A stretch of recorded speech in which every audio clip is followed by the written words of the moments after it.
the dynamic island, camera improvements, and lock screen widgets. This is MacVoices. Today's edition of MacVoices is supported by Zocdoc.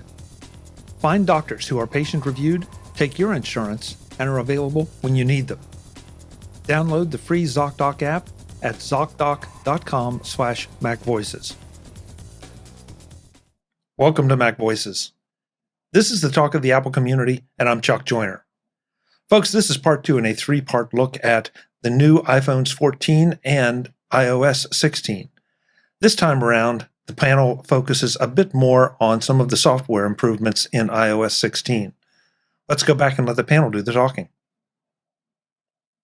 In the chat room, Brian was talking about the dual eSIM two-phone thing, and he said that having a dual SIM allows a Lumen worker to have one phone with 2 separated needs, one for work, one for personal. And for those of you that don't know, that's from the Apple TV show Severance. So, well played, Brian. Very good. Well played. And a flip phone. Yeah, and a flip phone. Okay, so the other thing, my gosh, how could I not ask you about Dynamic Island? Wow, It's really cool. About it. Crickets. No, It's there. No, I'm really enjoying it. I didn't think, I thought it like in the video it looked a little gimmicky and kind of it's a fun thing to talk about, but it's like But in reality it's really nicely done. It's really well made. It works quite well. It's useful. The few pixels on top, like it's not enough to do anything. But the separation between the edge of the screen and the island, for me, makes all the difference because it feels like it is part of the phone instead of something that's stuck to it. Until you flip it in landscape, and then it looks crazy bad. Yeah, but who does that? Like if you're playing it, like so, I was playing a few games on, and on the left you have this black island that's in the middle of your game. So I think developers haven't really gotten there yet with that part because I don't know what they could do other than to try to dynamically add some color to it so it doesn't look so black on some of the areas you can write lights to it. But other than that, it's just literally if you have a game that covers the whole screen in the color, you can have the black island doing nothing on the side of your screen. That's true. I haven't experienced that because I don't play games, so therefore I don't turn my phone in landscape mode that often. Maybe for anything. Even anything that goes in landscape mode, I guess. Yeah, but again, I guess I just haven't turned anything on it that I noticed it. But I'm with you guys. I'm anxious to see what developers can and will do with this. We've seen a couple developers come out and do what developers do, and I mean that in the kindest way. Somebody developed a pet for the Dynamic Island. Somebody else developed a Pong game for the Dynamic Island. Okay, that's great. They're good little tech demos. Now I want to see what you can do with this because I feel like it. I don't find it intrusive at all, and I like. It's interesting to play audio and watch the little graphic of the audio with someone with a higher voice. It's over at the one end, and someone that's a lower, deeper voice. It's at the other end. So it's dynamic. Sorry, but podcasts. The little podcasts are funny too because you get a little tiny picture of Chuck or whoever's talking on the podcast, like a little tiny version of them on the top left corner. Yeah, or it's used for a Face ID, for example, which I found surprising and really good. Like the unlock thing, it shows up in a dynamic island, basically. And it goes past, the graphic goes past the island. So Apple put some LEDs lit up on the island and then put the animation going past the island. So it kind of looks like one block. It looks like one piece of glass. Yeah, it's an expanding island. It's dynamic. It's dynamic, but it's only dynamic because it's a trick. It's an eye trick, right? So for sure. Yeah. It's okay. That's right. Brittany? as somebody who's not seen one, so do you give it permission of what to have in the dynamic island? Is it only the active app? What determines what shows up in the dynamic island? It's not even a dynamic. It doesn't sync up with whatever app you're in. Usually, it's so if you're listening to music and then you're in your mail, you'll still see the dynamic island. That sounds awful. That just sounds awful. It's not. No, it's not. It's actually, I mean, it's said when you're listening to music or podcasts, you can. It's also an easy shortcut to go back to that. It is. Yeah. So it's done well. I mean, it's not bad. Yeah. I mean, I think we all have. First of all, we all have to get used to it, and we are only 5 days in. But also, we've got to give the developers, the third-party developers, a chance to figure out what they're going to do with it. Mm-hmm. Google will have it in 2 years. Well, yeah. I mean, is this so? We got to predict: is this going to be the touch bar, or is it going to be not the touch bar? Right? Because the touch bar, we all went ooh and ah too, right? When it first came out, like all the fun things we're going to do with it. People who are sensitive to movement out of the corner of their eye is I can't handle how it's changing the animation. I'm putting black tape over it. It's not. I mean, again, if you see it, how could you put black tape over it? Yeah, that doesn't work. Over the touch bar? Nothing works. Yes, nothing. Oh, the touch bar. Oh, over the touch bar. Yeah. Well, you could just disable even that doesn't work. If you put black tape on the touch bar, you don't have a function row either. But yeah. Brittany, that's an interesting question. For especially for the folks you work with and you counsel. I hadn't even thought about this being a potential distraction. I'm not my sure. Concern. It's not. More than I agree with you, but I'm if that distracts you, then the entire phone will distract you more, right? I mean, it's not. You're looking at a thing with electronics and lights moving around. So if that little area is going to bother you, you're not fit for. I think the movement might be, but I bet if you disable movement in accessibility, it also disables that. Maybe Apple's usually Could be. Yeah, Brian in the chat room just asked, "Can the dynamic island be disabled?" I don't think so. I didn't think so either, but Patrice has got an interesting point about accessibility and motion. So there is a reduced motion setting, right? Right for lots of other things. Yeah, and I read that the dynamic island honors that. It's too bad you have to turn off all of the reduced motion. But one of the advantages of iOS has been historically that you have the option of literally just looking at one app and not seeing other ones at the same time, not seeing other things. And for the people what about who enjoyed that, that is a different story. But also I get to choose what notifications go off. It sounds like you're saying I don't get to choose what goes into the dynamic island. But it's sort of on the same line as like the top row of your phone, right? You're looking at the Wi-Fi signal. I'm looking at now the battery indicator and the time. I mean, it's not really looking at a different app. It's kind of looking at sort of like. I've been working really hard to turn off that stupid thing that tells me when my location's being accessed because I play Pokemon Go. I do not. You can't do that because Apple put it there so people know that Okay, but I want it off. If you've got a phone call, if you're on a phone call and you go to another app, there's always been a little but that bar stays, at the top. That's a status thing, and that's great, but it stays constant. It's not flashing at me. I think you should look at it too, because again, it's. That's what I'm asking. Yeah, to me, I mean, I don't see how it would be an issue for people with that kind of issue. To be honest, I guess for now, if that's really an issue, which I haven't heard, then you better not buy a Pro phone. Until they make one in the correct size, that was not going to be a risk anyway. But well, and Brittany, if this becomes a big enough issue, I mean, there were stories, right away all over the web about, that the iPhone 15s will all feature the dynamic island. It's just amazing. The day after, you get something, they start talking about the next phone. But I would think if this becomes a big enough issue, or it's recognized as a big enough issue, that Apple would introduce something to either disable it, minimize it, turn it off, make some kind of other, give folks that have that issue an alternative.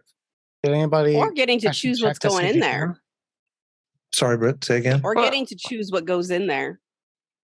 Well, I'm not sure. I'm not sure. I'm anxious to be able to choose what goes in there. Yeah. Or restrict what can't go there would be a better way to phrase Okay. it. Well, I mean, I might it's go with not that. that it's not as if any app can go there. Like as far as I've seen, it's very limited to audio apps when you play audio or a phone call or stuff like that.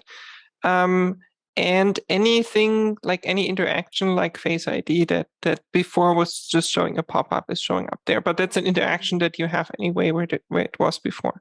But it's not that like, I don't know, Facebook can all of a sudden pop something up there, like even if it's in the background. I think it can only do it if it's the frontmost app. Well, I can attest to the fact that like if you there's restaurants that may have or even Grubhub or one of those type of apps that are running in the background waiting for you to go back to it to acknowledge that you've got the order or you're going to put in a code or whatever. You just tap the dynamic island and it brings you back to the app. In the past, it used to just have the little blue icon in the top left where that the app is still running, waiting for your action. Then you'd have to tap that little icon. Now I found it to be much easier of being able to toggle to the app right from the dynamic island instead. Okay. I think developers are going to have fun, and I think they're going to do things. And there'll be some app that's going to be, disable dynamic island, as an app that will do it. Even with the notch on the Macs now, there's apps out there now that will try to hide it or do things around there. Notch Master is one like that, where you could actually do things like that. So I imagine there'll be something that's coming out where, developers will. I mean, what's stopping a developer from writing an app that just makes the dynamic island black? I mean, and keeping it that way. Sandboxing, but I don't know.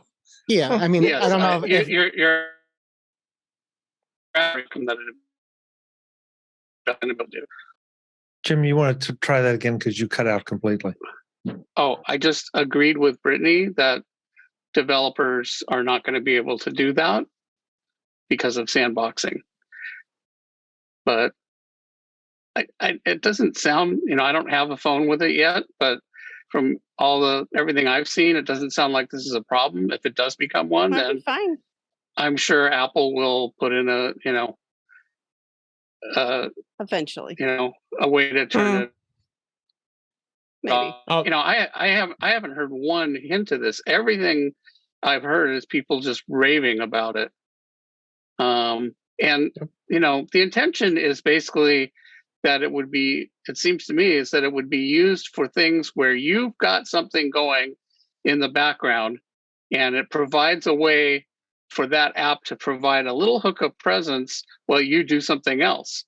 If you don't want that, don't do that. Like if you don't want Grubhub to be displaying some dynamic island that then just stay in the Grubhub app until you've finished with it. Don't go off and do something else. I think that from what I've seen, there is some level of control that you this is will an assistant for. Yeah, sorry, Jim's connectivity is a little challenging, and now he's frozen completely. Sorry, Jim. I remember one of the bloggers had mentioned, things like the low battery notification is going to show up in the dynamic island. Before you get the big box that would pop up, you have 20% left on your battery. So now it's going to just show up in red in the dynamic island bar saying battery 20%. I think I like that because it's not screaming in your face, but you do see it. It's up at the bar. I mean, I know Brittany may I actually like the pill ones a lot for where they're appropriate. Like on your iPad, it shows the battery connection of the pencil when you connect it in that little pill thing. Yeah, when those are used appropriately, I think they're great. Yeah. So, I mean, I think, and then you don't have to clear it as a notification because it wasn't really worth that. Yeah. But like, hey, FYI. Yeah, I do like those used well. And that's the point. It will not show standard notifications there.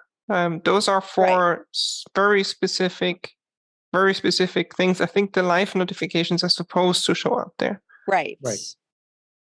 Yeah. This edition of MacVoices is supported by Zocdoc. Find local doctors who take your insurance at Zocdoc.com/MacVoices.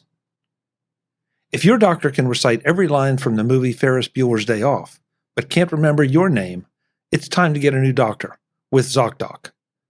Zocdoc is a free app that shows you doctors who are patient-reviewed, take your insurance, and are available when you need them. On Zocdoc, you can find every specialist under the sun. Whether you're trying to straighten those teeth, fix an achy back, get that mole checked out, or anything else, Zocdoc has you covered. Go to Zocdoc.com right now, find the doctor that is right for you, and book an appointment in person or remotely that works for your schedule. Every month, millions of people use Zocdoc. You should be next. Go to Zocdoc.com/MacVoices and download the Zocdoc app for free. Then start your search for a top-rated doctor today. Many are available within 24 hours. That's Zocdoc.com/MacVoices. Thanks to Zocdoc for their support of MacVoices. And honestly, I really like the Face ID icon popping up at the top, because before it'd always be towards the bottom.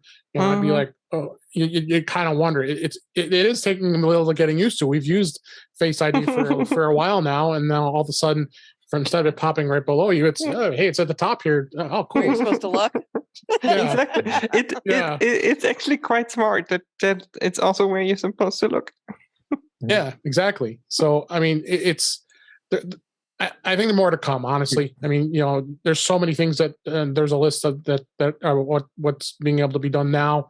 I like the fact that when there's a timer running, as well as you've got another thing running, like they say you have a podcast playing at the same time, maybe you have a timer. A lot of times I do that at night when I'm in bed. I like to listen to a podcast, but I wanted to set a timer so I can shut it off, so it's not playing through my ears all night after I'm asleep. So you got the podcast thing going, and then it's got the small dot next to it where the timer is. Now I can go and tap that, get to the timer quickly, as opposed to having to go out and go to the app and the timer app to take a look at it if I want to. Yeah. Webb and Mark. I know Webb, you said you had gone to iOS 16. Mark, have you made the move yet to 16? I did. It completed just shortly before the show, so I don't have any comments yet. Ah, okay. Because Webb, I'm curious. Have you set up anything yet on the lock screen? Yeah, that's what I was talking about. I call it the home screen, but it's the lock screen. Trying to do the widget thing. Like I said, I just can't get the weather app to or the weather widget to recognize where I'm at. Just comes up as a blank. So. Oh, really? And I tried on both phones too. So I just tried on the second phone while we were sitting here talking about it. So I think it's more of a local issue than it is anything else. I can go to the weather app and I get the Kansas City weather information just fine. It's just it doesn't transfer over to the lock screen widget. I thought this was going to be a feature that I would really just care nothing about, and I've absolutely been loving it. Yeah, I agree. I have 3 widgets on the home screen. Excuse me. Now Webb's got me doing it on the lock screen. And I find it like just what I was listening to before we came on the air. If I want to start it up again, I don't have to go and open the app or whatever. I can just touch that, and the phone wakes up and it starts playing right away. It's just if the phone's sitting there, I have access to those few pieces of information just by glancing at it. So I was really, frankly, quite surprised at how much I like this. How long have you been using it? Since Friday. Okay. I think I set that part up Saturday. Which, Mark, thank you, because that's something I wanted to mention to the audience in general. Whenever phones like this come out, or new products come out, there are always those articles, check these 10 settings first, or try these 5 new features or whatever. And I would encourage you, I flipped a bunch of them into MacVoices magazine, go and check those out because they really are sort of a good checklist for you to say, oh yeah, I forgot about that feature. I'm going to go try it. And usually they do a really good job of giving you, step-by-step as to where it is and how to change it. Because I used a couple of those because frankly, you just forget about things. And so I put the percentage of battery in the little battery icon. That was one of the first things I did. Started playing with the pardon me, with the widgets. So those are just nice little ways to kind of get an introduction to iOS 16. How about the camera? I mean, I can't believe, I know Eric said something about the camera, but anybody else have some really great experiences or different experiences with the camera yet? Jack, was there also an issue on as people were starting their new iPhone 14 that there was a camera issue? Was that one of the things that I've heard about? Waiting for 14.0.1 to fix it. So. Yeah, I mean, there were two camera issues. The first one was the vibrating camera, but that only seemed to apply to TikTok and Instagram. It wasn't showing up in the native camera app.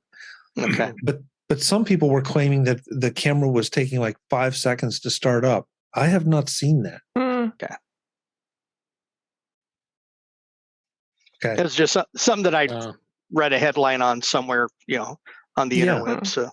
Yeah, I mean, if I flip this open now and hit camera 1, 2, and it's up. I didn't even get to 2. So I don't know. Anybody else seen that yet? No. Okay. No, it's coming up for me. But I played with the new Zoom. I went to a football game. I posted some pictures, and so there's 4 on the Macs. There's 4 levels of Zoom now. There's 0.5, there's 1, there's 2, and 3. For not non-digital, I don't know what it's called, non-digital Zoom, and it's cool. I mean, it brings you a little bit closer, and pictures look good.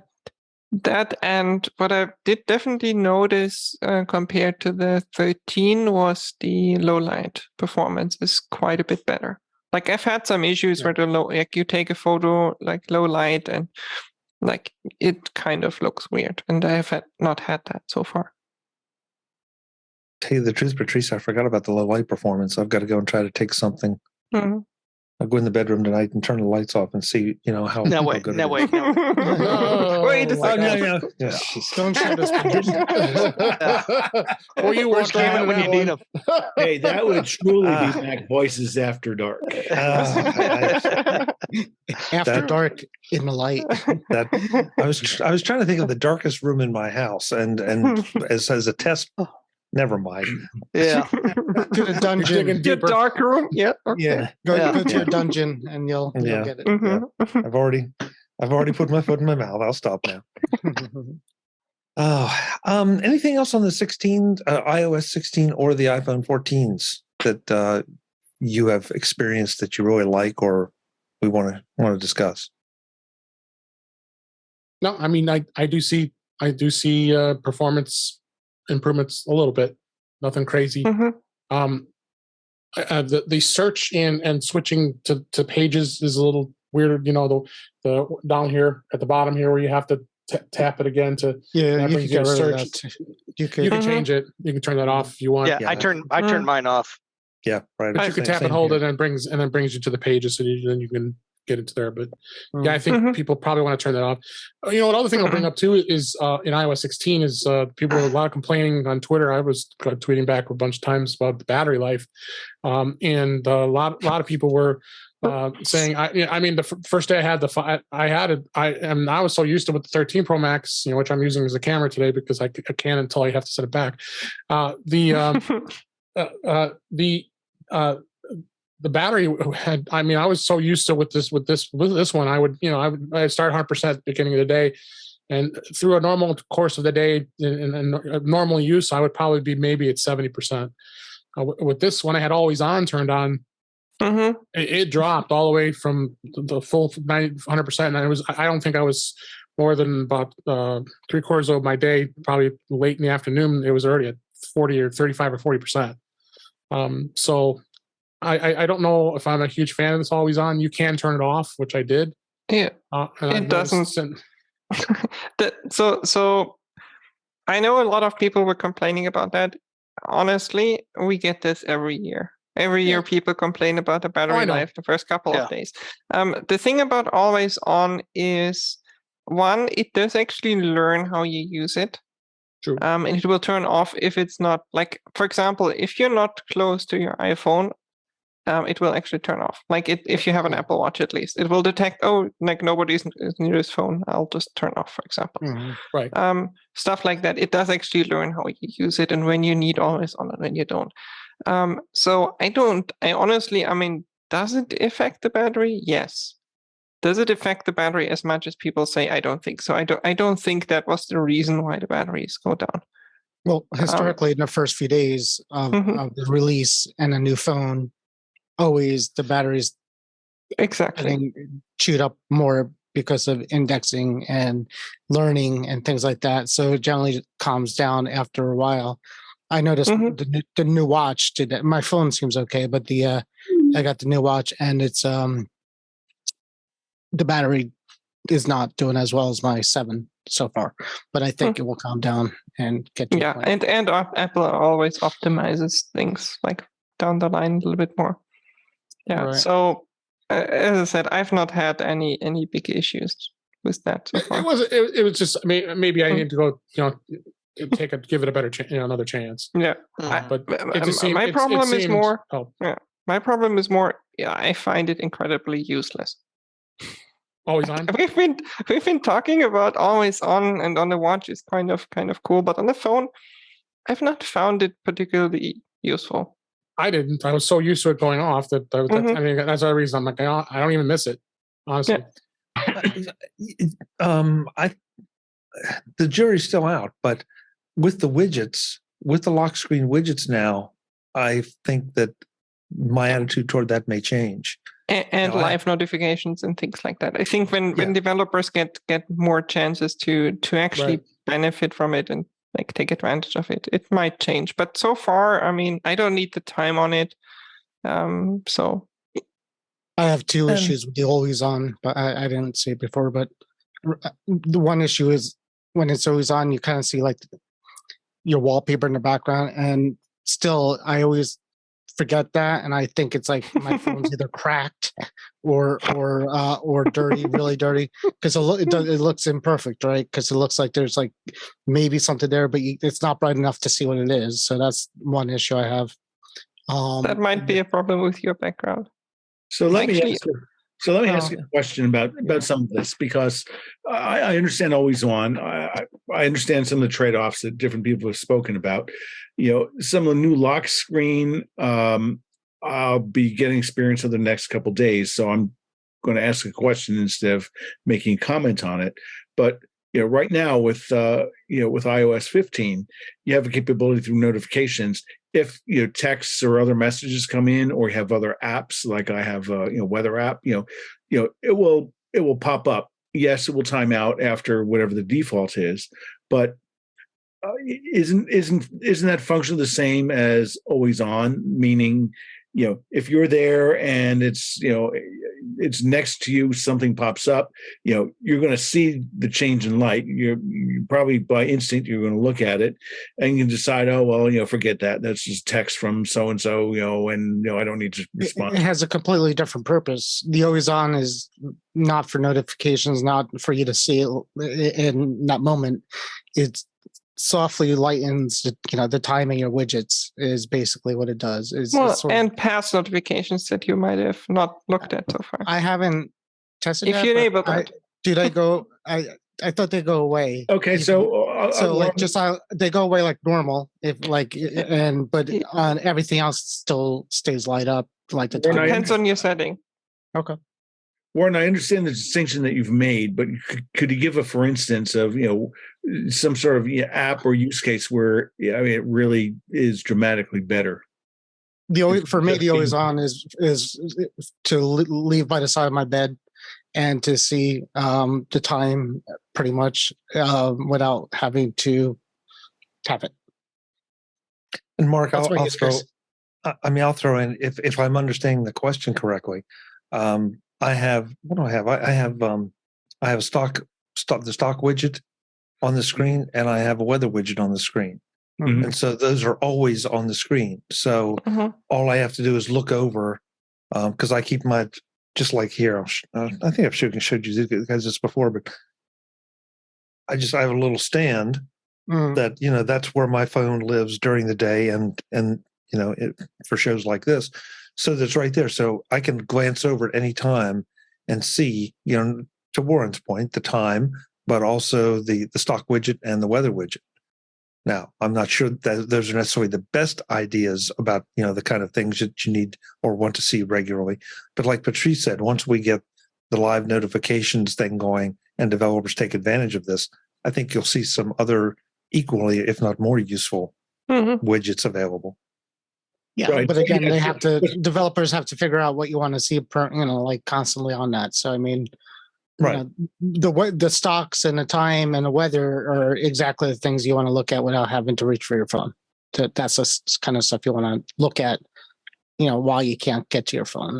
We're always, and there's a few others like that too that I want to, I haven't looked yet. But there's a lot of things that you're doing that your phone dims and you want to keep watching it. So we'll keep figuring out what those are going to be when they come out. This panel is back as we wrap up our look at some of the new hardware and software offerings from Apple. Next time, we take a little bit broader view of some of those improvements and what we think they mean for the future of Apple products. That's next time on MacVoices, and I hope you'll join us. Until then, and as always, I'm Chuck Joyner. Thanks for watching. Visit MacVoices.com for show notes and to connect with Chuck on social media. Get involved in our Facebook group or like our Facebook page, and get more out of your Apple tech with MacVoices Magazine, free on Flipboard and on the web. And if you find value in it all, consider supporting us through either our Patreon campaign at patreon.com/MacVoices or by making a one-time donation via the PayPal link on our front page and in the show notes of each episode. You will join these fine people who help bring you MacVoices.